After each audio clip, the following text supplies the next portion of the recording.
ওম শুভারম্ভ। মিত্রবাড়ির চ্যানেলে আপনাদের সকলকে স্বাগতম। আজকে আমার উপস্থাপনা দিদি শুভ দাশগুপ্ত।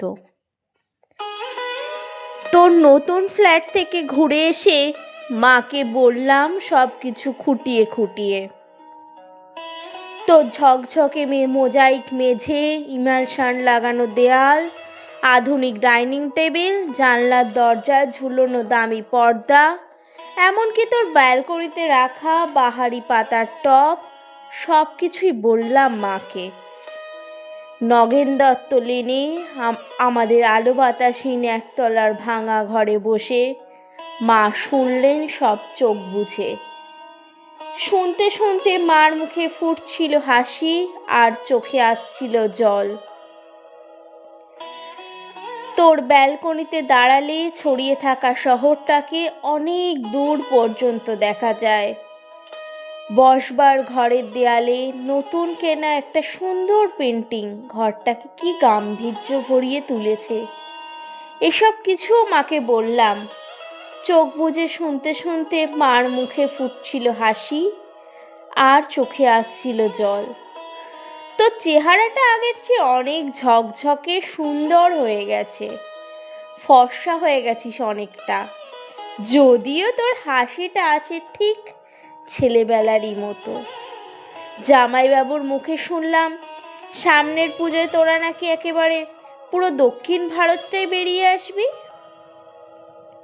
মা নগেন দত্ত লেনে ভাঙা চোরা ঘরে বসে এসব শুনতে শুনতে হেসেছে, আর কেন জানি না মার চোখে এসেছে জল। সব কিছুই বলেছি দিদি, শুধু তোর ডাইনিং স্পেসে রাখা দুধ সাদা রঙের ওই ফ্রিজটার কথা মাকে বলিনি। তোর বিবাহবার্ষিকীর উজ্জ্বল সন্ধ্যায় তুই যখন গা ভর্তি গয়নার অপরূপ হয়ে ফ্রিজের মাথায় হাত রেখে হাসছিলি, তোকে কি দারুণ সুন্দর লাগছিল, মাকে বলিনি সে কথাও।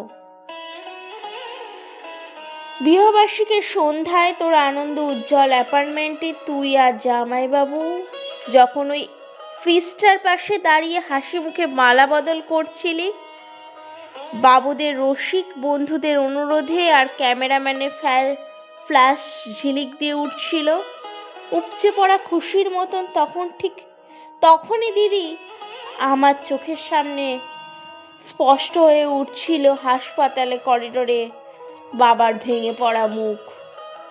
ভেতরে মা তখন অপারেশনের পর অচৈতন্য।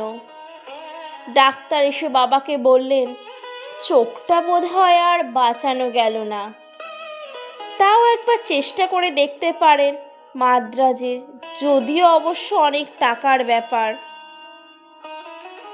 হাড়ি কাঠে আটকে পড়া অসহায় পশুর মতন করুণ দেখাচ্ছিল তখন বাবার মুখটা।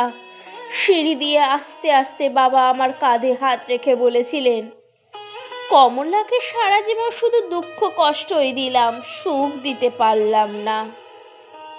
আজ ওর চোখ দুটোও চলে গেল, সবই আমার কপাল।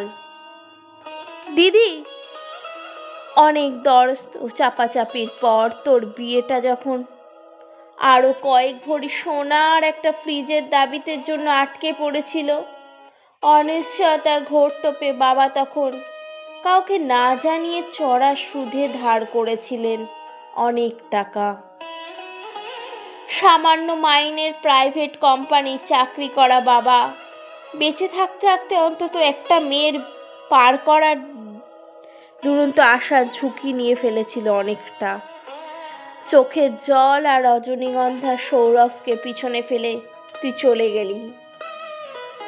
পড়ে রইলাম আমরা, আমি আর মা, আর পড়ে রইল নগেন দত্ত লেনের অন্ধকার ঘরে বাড়তে থাকা সুদের বোঝার চাপে তলিয়ে যাওয়া একটা সৎ মানুষ। তোর বাবা, আমার বাবা।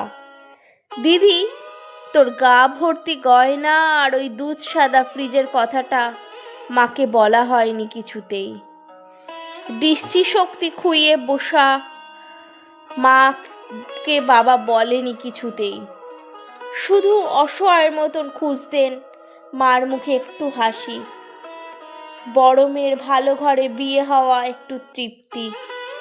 সে হাসি খুঁজতে খুঁজতে ক্লান্ত বাবা চলে গেছেন। এখন নগেন দত্ত লেনে ভাঙা ঘরে বসে মা আর আমি আনন্দেই আছি। একটা আনন্দ বোধহয় সবচেয়ে বড়, এ বাড়িতে আর কোনোদিনই সানাই বাজবে না। সাহানায় সানাই, রজনীগন্ধা, বেনারসি, হইচই এসব অপ্রাসঙ্গিক হয়ে থেকে যাবে চিরকাল। ধন্যবাদ। চ্যানেলটি ভালো লাগলে অবশ্যই লাইক করবেন, সাবস্ক্রাইব করবেন, পাশে থাকবেন।